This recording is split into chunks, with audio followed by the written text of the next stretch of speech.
What's up, Lorcana crew? It's Josh, D, and Justin. here doing a little coverage of this Sao Paulo event. Bruno and Anthony. That's some Bruno, top 32 action. yeah, dude, about to get into it. Bruno is on green, blue, and Anthony is on some little shark action, I believe. Red, blue. That was a very popular deck for the Brazil DLC. It's very, very popular. Everybody just wanted to beat dogs. Yeah, it's a fun deck too. You do a lot of game actions, a lot of interaction. You got a lot of choices, a lot of thinking to do. And blue green's cool too. It's not a bad deck. Solid deck. Yes, it is.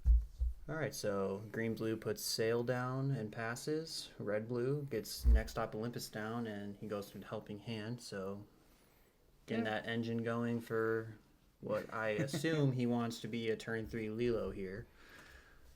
Yes. See if green blue hit the all powerful ramp on 2. And he got there. He got there. Of course he did. Little sail. Sail. What else are you gonna put down? What else? It looks like he's got 4 Cinderellas in hand. Oh. That doesn't feel good. So he's got to put a malicious, mean, and scary down. That doesn't feel good because he really wants to use those to wipe the board. But I mean, if you're putting down the little Philip and the malicious, mean, and scary, you can pivot and do an alternate game plan. You can't rely on the big shift anymore. So you got to flex, which he knows he can look for some more stuff with those Cindy's. If he gets to 4 ink, he should. Absolutely. I think it's also helpful that the 3 Cindy's will help him filter for what he needs later. So, and he will have to play all 3 unless he finds a T-bone, puts one away. Our red-blue player did not hit the all-important ramp on 2. He hit Vision of the Future instead. I did see him get his sail off of that. So it is still possible to hit the Lilo next turn if he goes sail, inks twice, 2 1-cost actions. I mean, he just put the whole combo in the inkwell. The whole combo wombo in the inkwell. That does not feel good for the old green-blue player. No, but you got to do what you got to do. I mean, you are playing 4 of each, though, so it's probably fine. He'll be looking at a bunch of cards for the Cindy's. Another 1-cost action in the inkwell. Right, Max this Goof. is a Max Goof list. I love the art on that card. It's so good. I also like the flavor that it can't move with locations. Yeah. Because he does not want to leave home. Yeah, he does not want to go on that road trip. It is really good flavor for that card. I get it, Singer 5. I'm guessing he wants to let it go or the Grab your bow. no, the song that gives you ward. Oh, and you get to ink. Nothing that I can't do. Anything else I can do? Anything else I can do, something like that. Yeah. He definitely is looking What else? to do that. What else can I do? There it is. All right, so we got there. And the Cindy. Ooh. So he's gonna. You're welcome. That Max Goof. He doesn't want no 5-cost singing. Nope. But he's gonna give him some cards, which I don't know. Yeah, I mean, it might get this. The red blue player's in kind of a bad spot. He didn't get his all important lead on 3. Nope. And he just drew 2 uninkables with no way to play either of them. Yeah, he's feeling pretty bad. Yeah. I mean, both players are feeling kind of bad right now. I am. It looks like he doesn't have Lilo, so that's probably why he didn't do it. But he did have Inner Strength, Sail, and Develop Your Brain. So if he did draw Lilo, he could have played it. But it appears he didn't have it, and that's why he decided to try to develop the Singer. Ooh, that's a grabber bow if I've seen one. That's going to get rid of. Yeah. But the Cindy's have already done their job. Yeah, they've done their job, and he has the 3rd in hand, so it's going to do even more. Yeah. I mean, green blue's already at 7 ink to red blue's 3. It's a little rough. Yeah. I mean, this match in particular isn't flowing the way you would normally expect it, but it's been interesting to see their choice-making patterns here. I mean, a grab your bow does get rid of the Cindy's, and it doesn't just sit there, because at a certain point in this matchup, grab your bow is not going to assist you in any way. It will not. So I mean, once he develops he's going to start to get into warded characters, Milo's, the Prince Philip. So he really needs to rip it now. He does have 2, which is unfortunate. Yeah. And it looks like he can hit his Lilo trigger here. So he will do that. Which is, it feels pretty good. I mean, next turn he can grab your bow and let it go. Whatever he develops here, as long as it's not warded. And green blue, notably is not going into a turn where he can board wipe because he doesn't have a shift target. He doesn't really want to. So he doesn't really need to. No. Right now. Green Blue has another You're Welcome in hand, so Lilo's gone. Does he conserve it for a shark? You only have so many You're Welcomes. Yeah, he might consider it, but nope. He's doing it. Bye. Oh, a Cindy to draw. He did it on the Cindy. Okay. I thought that was a Sing. No, he did Cindy to make sense. Get a little more cards in hand. But I was saying, like, you might not be able to use all your welcomes as quickly as possible because I don't know what his deck list is, but if you don't have that many Let It Goes, you have to out potentially all 4 sharks because Red Blue is just filtering constantly for those sharks and those Lilos and those Olafs. Granted, you only have like 12 characters to deal with, but the removal might not math if you're just sending it every single time. That's true, but they do have 4 full board wipes as well. Yeah, so, and I mean, John Silver isn't going to shark obviously because then they still get the challenge. So you don't want to John Silver it, but they can You're Welcome it. He might be on Let It Go. I'm not sure. We're not open deck list yet. But let's see what. To counterpoint the John Silver, the shark is not the best, but the John Silver does handle Olaf and Lilo together. Absolutely. So we'll see what he wants to do here. It looks like he might. Sing? Yeah, just get it out of it. Get it out of here. Get some value out of it at this point. I kind of think that I would have gone with the nothing else or what else can't I do there because his only out to the shark then would be the board wipe, which it looks like he has, and he's for sure going to rip it here. But if you would have done that and shark was warded, he couldn't Hades you or he couldn't Milo you here. Yeah, that's true. But now he has it, so might as well do it. I always think it's funny when players start to grab dice when a green blue player hits malicious being and scary. Yeah. Especially with that much ink, it's like don't worry about it. Yeah, you know what's coming. They're not just playing that for fun. No. Oh man, but this is a very important turn for Anthony. He's got to reestablish. How does he reestablish? Does he immediately remove? He's got looks like a dig a little deeper maybe in there. I think he's gonna go Let It Go. Let it go. Yeah. He's got. But that's all he can do here. It looks like his hand is pretty bricked up. He has, looks like a Lilo and then 3 uninkables, all 5 cost actions. Well, not. He has to dig a little deeper. He does want to play that, but it feels so bad if you have to hard cast it. Yeah, it really is. Not so much fun taking a look at the discard, seeing what actions he's got. It's always nice to know what's going on. I always try to keep a accurate count of how many malicious mean and scaries have I seen. 2? Oh, I remember how he inked 1, so I don't have to worry about too many of them in the future. There seems to be a discrepancy here with. Yeah, it looks like we're getting a judge call of some kind. I'm not sure what's going on. Looks like they were looking at his discard maybe. He's exerting 7 for Clarabelle. All right. It looks like he might draw 2 cards here. Might be able to getting rid of the John Silver. That's a 2-quester. I don't quite know what else he's looking for to replace it though.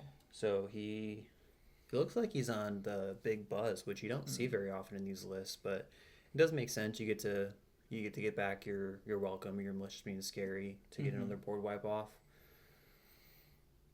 Which I imagine he's gonna do here. Whatever he plays here is going to get your welcomed. Got Tipo under the sea. Yeah, this feels really bad for the red blue player.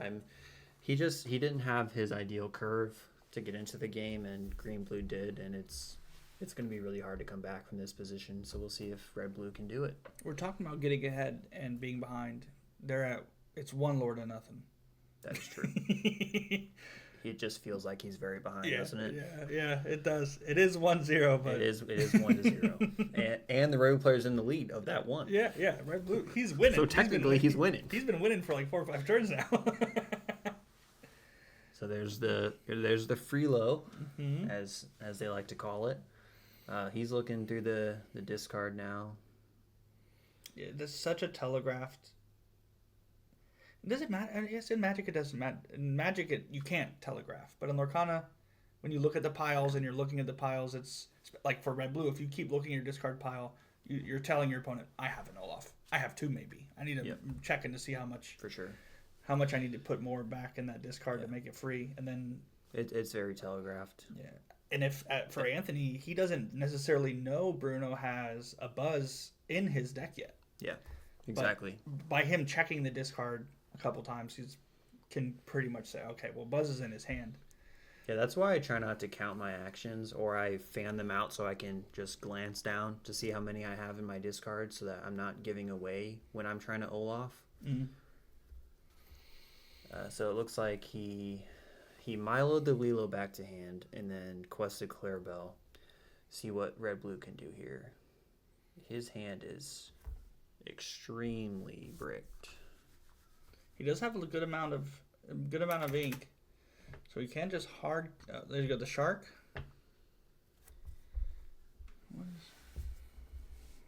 So getting the shark down feels good here, but you have to imagine that the green blue player has something here. He's done a lot of filtering. That's what's nice about the being on the other side of being on blue green is you can do all that filtering and you have the ability to bounce things back, maybe discard, and red blue you're filtering and you're just getting to the point where you have a perfect hand and you can't really do much if they have one. But red blue can go, well, you know what? I'm going to make my hand bigger. I'm going to make your hand smaller. I'm going to bounce things. I'm going to send stuff off the board. Both decks have filter, but yeah, it's unfortunate. I mean, the green blue player just curved exactly how he wanted to. Mm-hmm. But at the same time, even though green blue feels so far ahead, you can't just stop playing either. You have to play what you can and hope that something sticks. Yeah.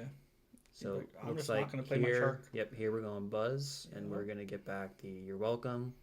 Mm-hmm. And then notably, you also get the quest for 4 here because Buzz will give... I'm assuming he's gonna sing with that. Okay, that makes sense. So you get to quest for 6. Yeah, that's a lot. And in Lorcana, sometimes some decks, you can be at 0 lore for 20 turns, and then all of a sudden, bow. Yep. Another turn, bang. You're at 19, 18. That's what this green blue deck just wants to do. They want to establish their board, clear yours, and then they just quest for game because all of their threats quest for so much. Like he's now at 8. Yeah, and another.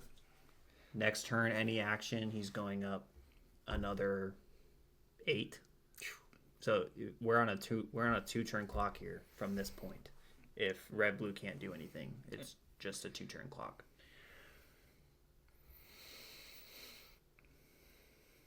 Unfortunately, this is not the best look. I mean, he's got no characters on board. Olympus would have been very nice. Good pickup if the shark had stuck, but it's what it is. Let's see what he can pull off here. But Bruno's sitting pretty relaxed. He knows he might have this game, which is always nice to pull game 1. The pressure is kind of off. Yep. I mean, the pressure is always on, no matter what level of competition you're at. It's these level of players know that any given moment someone can 3-0 you and you won twice, but then they beat them 3 games back to back to back. Exactly. But that first game is always nice. It always puts you. Yeah, it feels good, especially he was on the play, so you expect to win. Honestly, like these control mirrors are sometimes like that. Just whoever wins the die roll.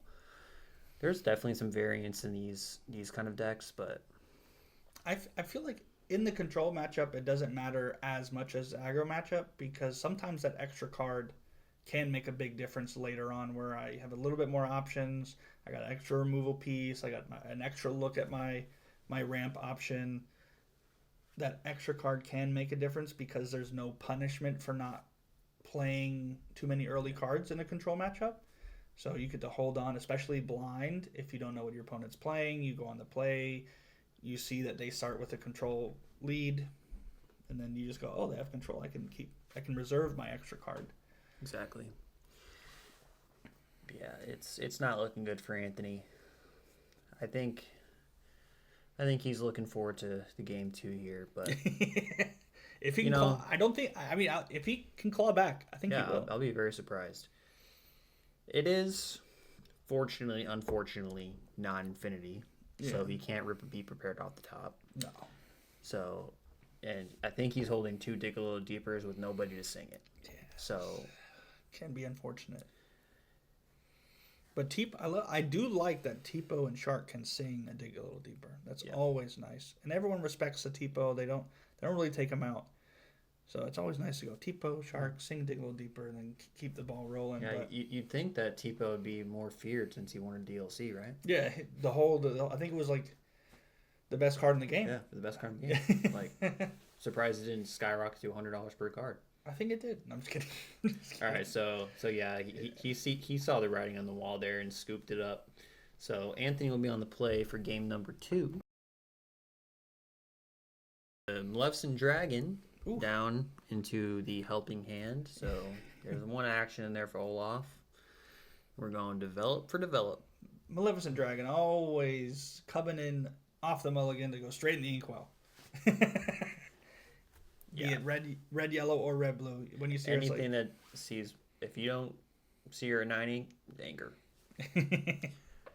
You're not playing it for a long time, and there's no reduction in this deck outside of Olaf, so you're playing it for full cost.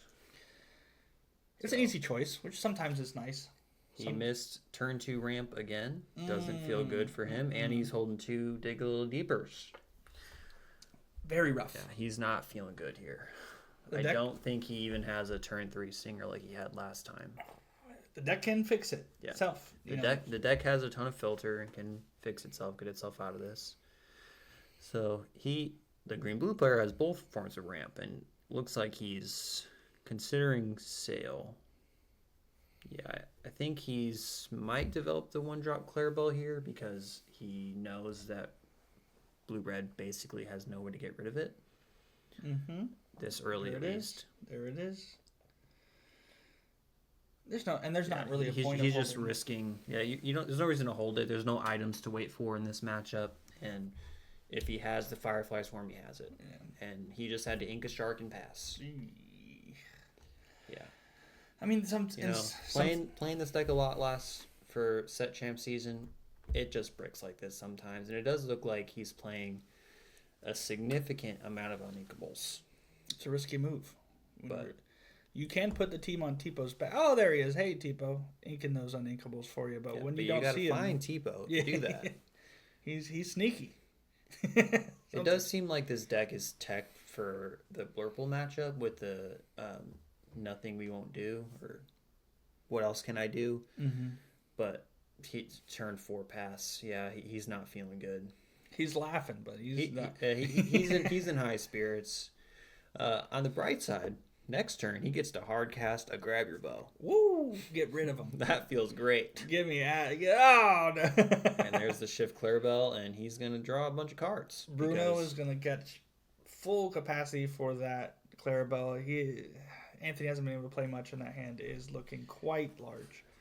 Yep, he only has 2 actions in his discard for the Olaf, so he's not anywhere close to that. And he just drew another inkable.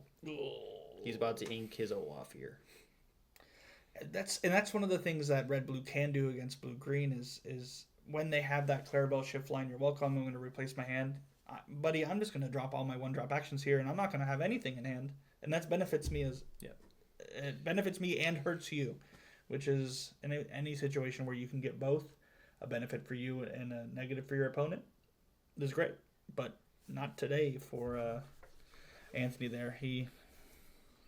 But it's not over. It is not over. It is only 0-4.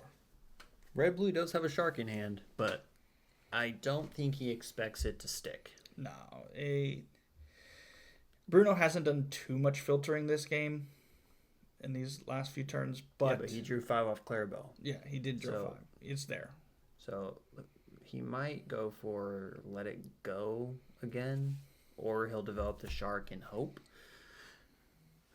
He has nothing to ink besides Let It Go, and that feels really bad right now because he kind of needs that. That is especially for the telegraph shift here. Yeah. Which I believe I see that he has. So you really don't want to ink the Let It Go. You also don't want to not do. You don't want to not do the Shark either. Yeah. He's gonna play the Shark. See what happens. He is a menacing shark. Although the Some board state blood for in the Bruno. water. See if Bruno can clear up the blood here.